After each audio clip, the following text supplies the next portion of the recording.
मेरा ये सवाल है सरकार से और प्रशासन से, क्या आप हकीकत के अंदर कानून को लागू करना चाहते हैं क्या?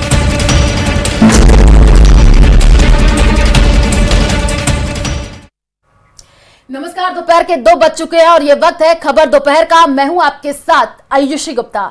नमस्कार, मैं हूं आपके साथ मनोराज सक्सेना। बात उदयपुर की, चूंकि उदयपुर के पूर्व राज परिवार में छिड़ा विवाद अब भी जारी है। विश्वराज सिंह मेवाड़ ने राज तिलक की रस्म के 48 घंटे बाद मेवाड़ के शासक देवता एकलिंग जी के दर्शन किए। इसके बाद हुई शोक भंग की रस्म में उन्हें रंगीन पगड़ी बनाई गई। अब विश्वराज सिंह अपने निवास पर परिवार के शोक भंग की रस्म को निभाएंगे। हालांकि परंपरा अनुसार राज तिलक की रस्म के बाद उदयपुर सिटी पैलेस में धूणे स्थल दर्शन को लेकर अब भी सहमति नहीं बन सकी है। सिटी पैलेस के गेट आज भी बंद है। किसी भी विवाद से निपटने के लिए सिटी पैलेस के बाहर समोर बाग के बाहर जो है पुलिस के कड़े सुरक्षा इंतजाम किए गए हैं। और आपको बता दें कि सिटी पैलेस के आसपास तो धारा 163 लागू की गई है।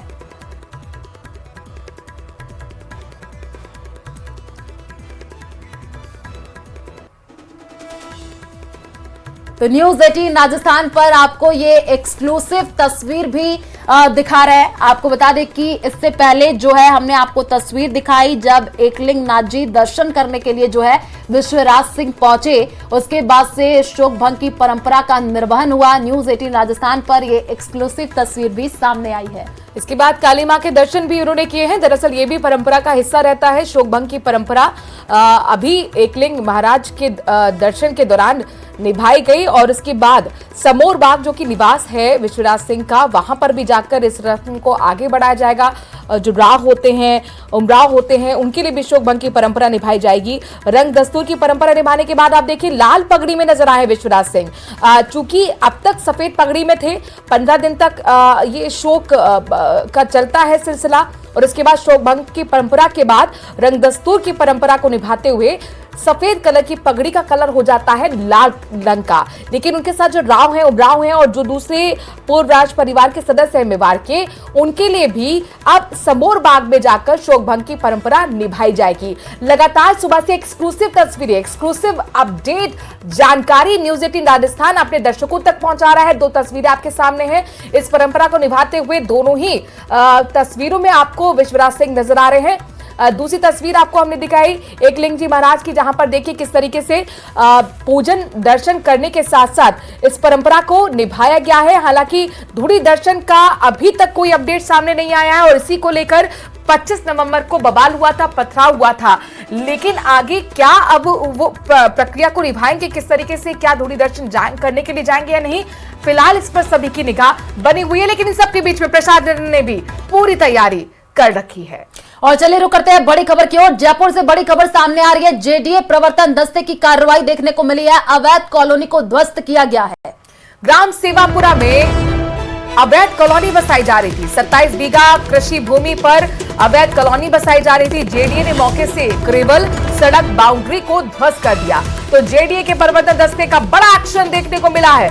अवैध कॉलोनी को ध्वस्त करने का काम किया गया। ग्राम सेवापुर में अवैध कॉलोनी को बसाया जा रहा था। 27 बीघा कृषि भूमि जिस पर अवैध कॉलोनी बसाई जा रही थी।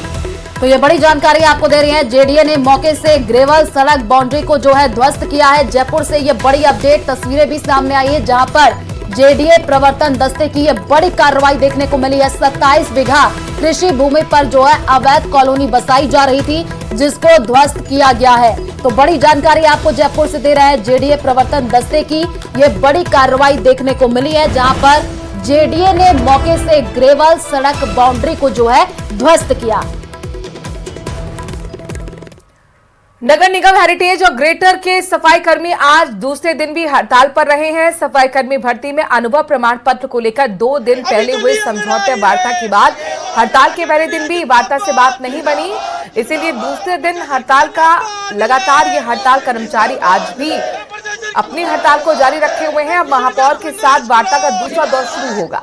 तो सफाई कर्मचारी भर्ती के लिए अनुभव प्रमाण पत्र नहीं बनने से नाराज होकर संयुक्त वाल्मीकि एवं सफाई श्रमिक संघ ने ये ऐलान किया है। संघ के अध्यक्ष नंद किशोर डंडोरिया ने ये बताया कि भर्ती में इस बार अभ्यर्थियों से अनुभव प्रमाण पत्र मांगे हैं, जिस पर नगर निगम के अधिकारियों के साइन मांगे हैं, लेकिन पिछले कुछ समय से नगर निगम प्रशासन के अधिकारी वाल्मीकि समाज से जुड़े अभ्यर्थियों के प्रमाण पत्र पर साइन नहीं कर रहे।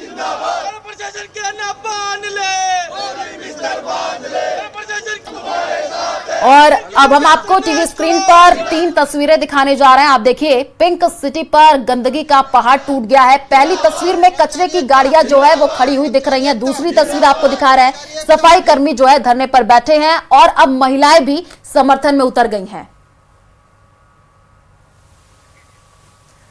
3 तस्वीरें आपके सामने। ऊपर के थमे हैं पहिए जो जाके कूड़ा उठाने का काम करती थी। ये गाड़ियां अब चूंकि हड़ताल है तो जाहिर तौर पर जाएंगी नहीं। धरने पर सफाई कर्मचारी नारेबाजी करते हुए आपको दूसरी तस्वीर में नजर आ रहे हैं। और अब महिला जो कर्मचारी हैं वो भी प्रदर्शन में आगे सामने आई। लगातार दूसरा दिन हड़ताल का सफाई कर्मी।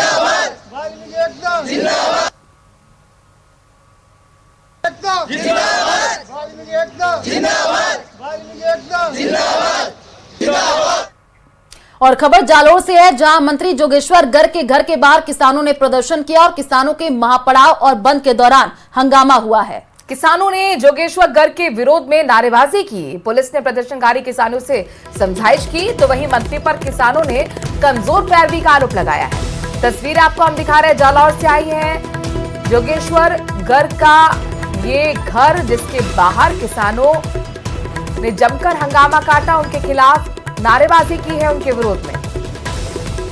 तो ये तस्वीरें भी टीवी स्क्रीन पर आपको दिखा रहे हैं। मंत्री पर किसानों की कमजोर पैरवी का जो है आरोप लगाया और उसके बाद से जो है नारेबाजी की गई है।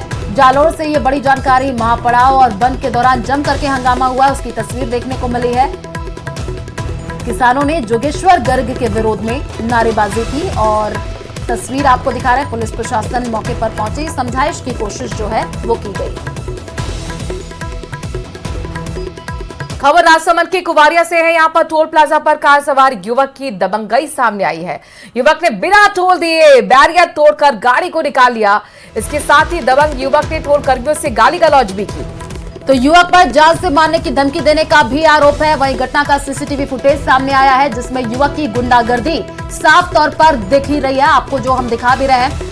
और इस मामले में टोल मैनेजर ने जो है कुवारिया थाने में केस दर्ज करा दिया है। तो राजसमंद से ये बड़ी जानकारी आपको दे रहे हैं। घटना का सीसीटीवी फुटेज सामने आया है। टोल प्लाजा पर युवक की दबंगई देखने को मिली है और आपको ये दिखा भी रहे हैं, जहां पर दबंग युवक ने टोल कर्मियों से जो है गाली गलौज की। अब इस पूरे मामले की जांच जो है वो की जा रही है। सीसीटीवी फुटेज सामने आया है और इसी के आधार पर जो है आगे की जांच पुलिस कर रही है। बिना टोल दिए बैरियर तोड़ करके गाड़ी को निकाला गया है। आप देखिए, राजसमंद से ये तस्वीर सामने आई है।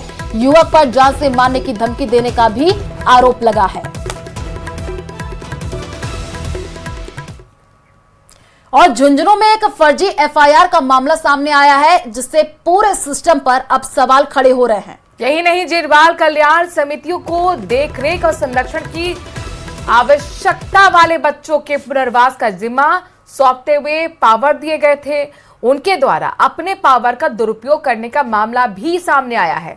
दरअसल पिछले महीने 12 अक्टूबर को चूरू के महिला थाने में बाल कल्याण समिति झुंझुनू ने एक नाबालिग बच्ची की ओर से कुछ लोगों के खिलाफ पॉस्को की धाराओं में मामला दर्ज करवाया था।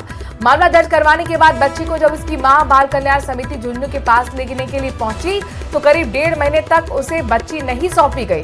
अब मां की अपील पर राजस्थान हाईकोर्ट जयपुर की डबल बेंच ने मामले की सुनवाई करते हुए मां को उसकी बच्ची तुरंत सौंपने के आदेश दिए।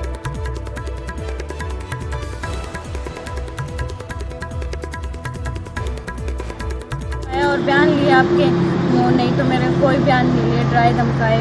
पुलिस वाले जरूर लेके जाते थे पर कोई किसी ने डराया धमकाया मेरे को, मैंने यही बोला था। और दूसरी बार उन्होंने बात की थी 11 अक्टूबर को, तो उन्होंने बोला कि है ना तू इनका नाम ले दे और तेरा इस केस में फायदा है। राजेश अग्रवाल, बबरी देवी और रुपया बानो और नरेश बालेटिया और किशन वर्मा और संदीप, वो मैंने पूछा भी मैम मेरा इसमें क्या फ़ायदा है, जब बोल रहे कि का भी फ़ायदा है, वो एक साइड में हो गई है केस करके और अब तेरा भी फ़ायदा है। खबर अलवर से है। यहाँ पर अलवर डकैती मामले में बड़ा अपडेट सामने आया है। पुलिस ने बदमाशों को हरियाणा के हांसी से गिरफ्तार कर लिया है और पुलिस ने गिरफ्तार बदमाशों की शिनाख्त की है। उसके बाद से परेड कराई गई है। पुलिस बदमाशों को जो है कोतवाली से लेकर के घटनास्थल तक पैदल लेकर के पहुंची। सीए नीरज गर्ग के घर पर बदमाशों ने डकैती की वारदात को अंजाम दिया था। नौकरानी ने बदमाशों को जो है सीए के घर पर नहीं होने की सूचना दी थी और नौकरानी ने नीचे बेसमेंट का गेट जो है वो खोल करके रखा था और इसी का फायदा जो है बदमाशों ने उठाया था। तस्वीरें आपको टीवी स्क्रीन पर दिखा रहे हैं। पुलिस ने इस पूरे मामले में जांच तेज की है। उसके बाद से गिरफ्तारी हो गई है बदमाशों की और आप देखिए परेड कराती हुई पुलिस जो है दिखी है।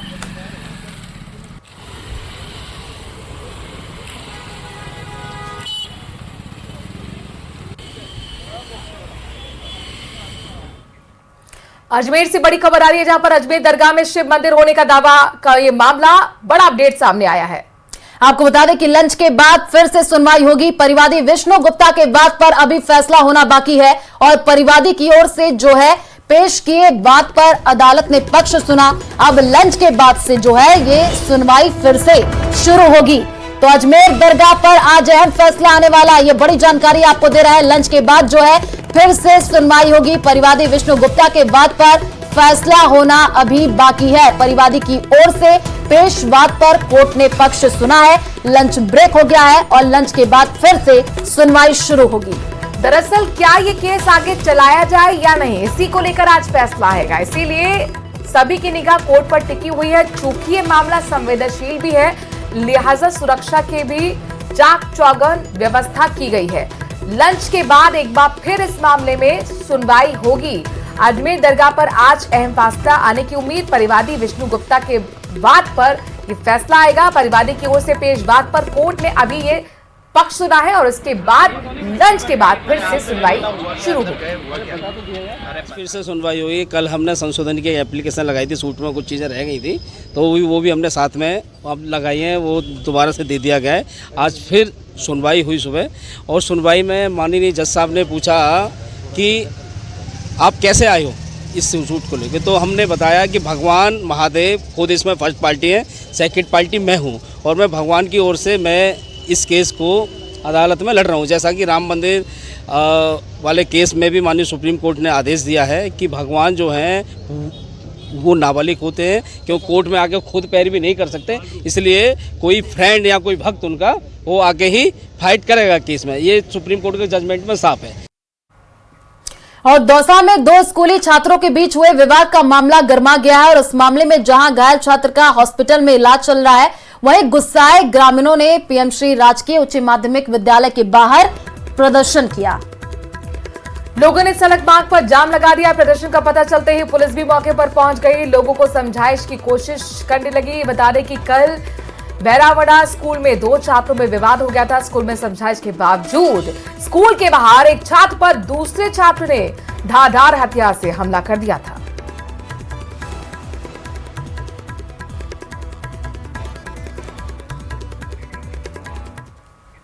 खबर चित्तौड़गढ़ से। यहां पर भैंसरोडगढ़ थाना क्षेत्र के धागड़ मऊ खुर्द गांव में जमीनी विवाद को लेकर दो पक्षों में जमकर मारपीट हो गई। इस झगड़े में दो लोग लहूलुहान हुए तो 3 लोगों को चोटें आईं।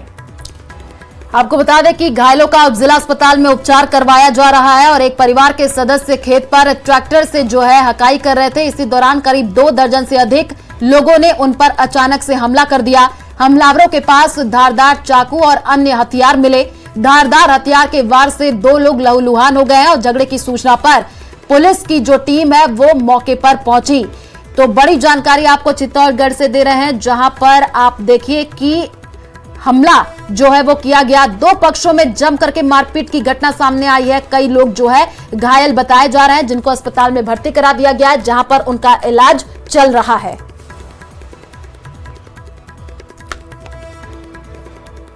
प्राप्त हुई थी ग्राम धागड़मऊ खुर्द में कुल 17 बीघा जमीन है। जो खातेदारी तो जमीन में से 17 बीघा में से 8 बीघा जमीन की खातेदारी तो है तेज सिंह सन ऑफ राजेंद्र कोहली निवासी भरतपुर के नाम से। और उक्त ज़मीन में से 7 बीघा ज़मीन पर लगभग 20-22 वर्षों से सुरेश कुमार जी लबाना निवासी दागड़मऊ का कब्जा चला आ रहा है और ये धारा 91 की तहसील रावतबाटा से रसीद कटा के बुआई कर रहे हैं। तो उक्त ज़मीन पर बुआई करने की बात को लेकर दो पक्षों के मध्य मारपीट हुई। तो उक्त मारपीट की कार्रवाई में जिनको चोटिल पक्ष को हॉस्पिटल भेजा है मेडिकल कराने और अग्रिम चिकित्सकीय परामर्श हेतु, और दोनों तरफ से जो भी रिपोर्ट प्राप्त होगी अग्रिम अनुसंधान किया जाएगा। खबर जुन्नू से है। यहां पर पिलानी कस्बे में एक घर में चल रही धर्म विशेष की प्रार्थना सभा को लेकर हिंदू क्रांति सेना ने प्रार्थना सभा की आड़ में धर्म परिवर्तन करने के आरोप लगाए हैं। हिंदू क्रांति सेना के कार्यकर्ताओं की सूचना के बाद पिलानी पुलिस मौके पर पहुंची। वहीं पुलिस का यह कहना है कि पिलानी कस्बे में अनेक धर्म के लोग रहते हैं, धर्म परिवर्तन जैसी बात सामने नहीं आई है। हालांकि मकान में प्रार्थना सभा का जरूर आयोजन किया जा रहा था।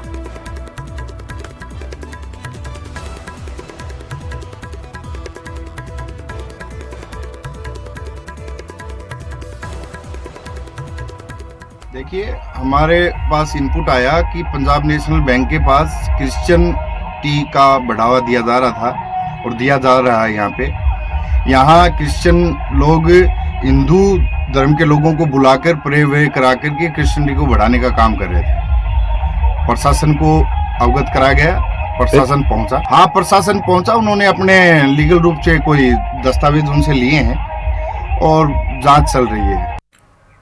और भरतपुर में आज महिला एवं बाल विकास अधिकारिता मंत्री मंजू बागमार ने बिहारी जी मंदिर पहुंच करके दर्शन किया और इस दौरान मीडिया से बातचीत में उन्होंने कहा कि प्रदेश भर में सरकार बनने के बाद विकास कार्यों में तेजी आई है।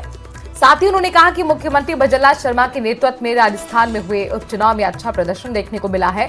जनता ने विश्वास जताया है कि उसके साथ ही नागौर के खीरसर में उपचुनाव में जीत को लेकर उन्होंने कहा कि मुख्यमंत्री भजनलाल शर्मा के नेतृत्व में कई वर्षों के बाद आरएलपी के गढ़ को ढाया गया है।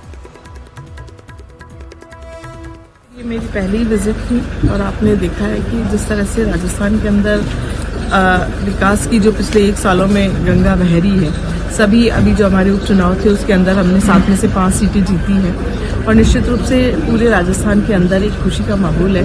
और भरतपुर के तो हमारे सीएम साहब भी यहाँ के हैं, तो निश्चित रूप से जो है पूरे राजस्थान के अंदर जिस तरह से विकास हो रहा है पिछले 1 सालों के अंदर, राजस्थान की जनता ने भारतीय जनता पार्टी के ऊपर विश्वास व्यक्त किया है। और आने वाले समय के अंदर आप देखिए कि अभी हम 9, 10, 11 तारीख को राइजिंग राजस्थान लगा रहे हैं और उसके अंदर अभी पहले ही साल में हमने जो है राइजिंग राजस्थान को लेकर बाहर की जो निवेशक है उनको यहाँ पर राजस्थान में आमंत्रित किया है। डूंगरपुर में सोलर लिफ्ट सिंचाई परियोजना को लेकर टीएडी विभाग की बड़ी लापरवाही और अनदेखी कह सकते हैं सामने आई है। जनजातीय क्षेत्र विकास विभाग की स्वच्छ परियोजना के तहत सरकार ने सासरपुर में किसानों के खेतों तक सिंचाई का पानी पहुंचाने के लिए 87 लाख से ज्यादा की लागत वाली बेड़ा सोलर लिफ्ट सिंचाई परियोजना स्वीकृत की थी। और वहीं इसके साथ ही 42 लाख की लागत वाली धामन सोलर लिफ्ट सिंचाई परियोजना स्वीकृत की थी, लेकिन विभागीय अधिकारियों की अनदेखी और लापरवाही के चलते 2 साल बाद भी सोलर लिफ्ट परियोजना का काम पूर्ण नहीं होने से किसानों को इन योजनाओं का लाभ नहीं मिला। ठेकेदार परियोजना के तहत सोलर प्लेट्स तो लगा दी, लेकिन पाइपलाइन भी नहीं बिछी है।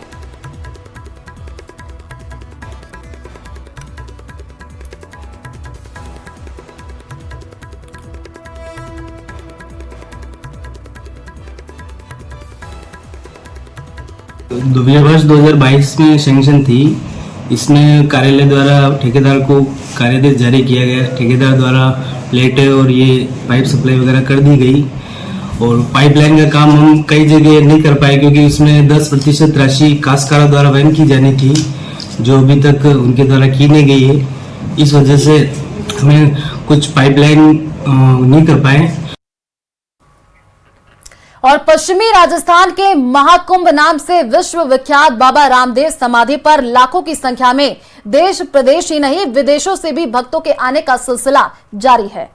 विदेशों से यहां पहुंचे भक्त अपनी भक्ति में झूमते हुए नजर आए हैं, जो इन दिनों चर्चा का मुद्दा है।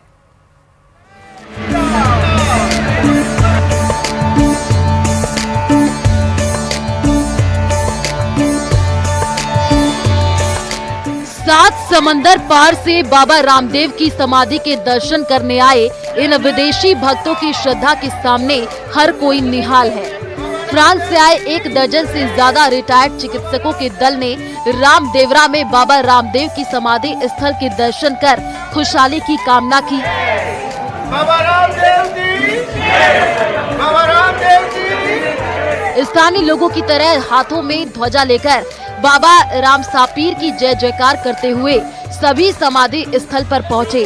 विधि विधान से पूजा अर्चना की और स्थानीय गाइड से बाबा रामदेव के जीवन इतिहास के संबंध में विस्तार से जानकारी हासिल की।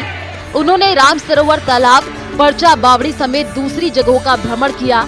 इन लोगों का कहना है कि यहाँ आकर इन्हें अलौकिक शक्ति का एहसास हो रहा है और दिव्य शक्ति से ऊर्जा मिल रही है।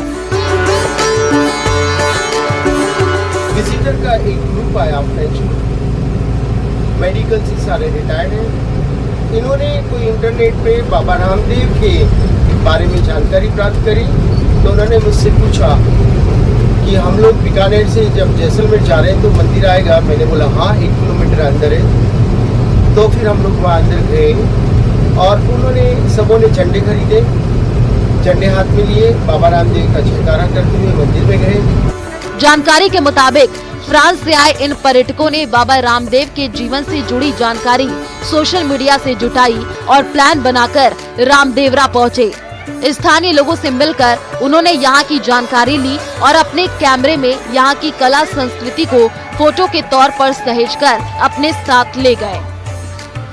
जैसलमेर से न्यूज़ 18 राजस्थान के लिए सावलदान रत्नों की रिपोर्ट।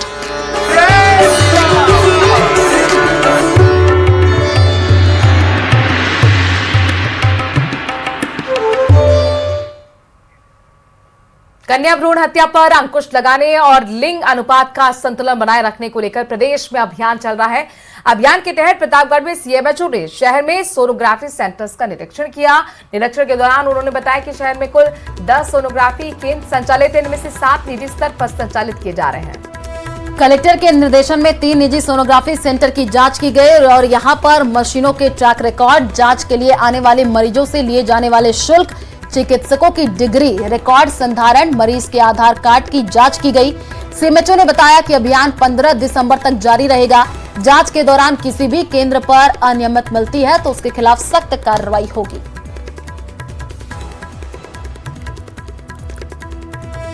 आदेश अनुसार कलेक्टर मैडम के महोदय के आदेश अनुसार हम लोग सभी सोनोग्राफी सेंटर चेक कर रहे हैं और ये सरकार के विशेष निरीक्षण अभियान है जो 18/11 से लगा करके 15/12/24 तक हम लोग करेंगे इसको।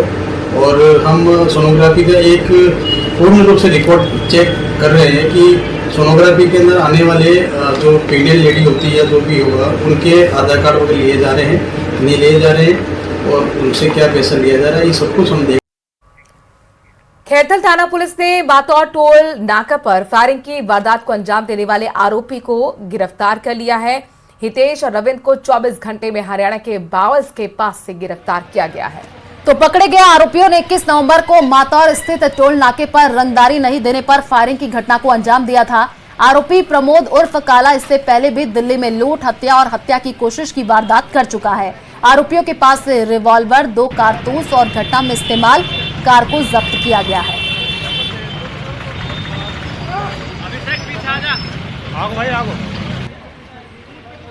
स्थायी नहीं रहते, 10 दिन में आप बदल देते हैं, वो चेंज होते रहते। आज कोई सा है, कल कोई सा है। तो जो इसकी जो संस्था है ना, जो इस टोल बूथों को संचालित करती है।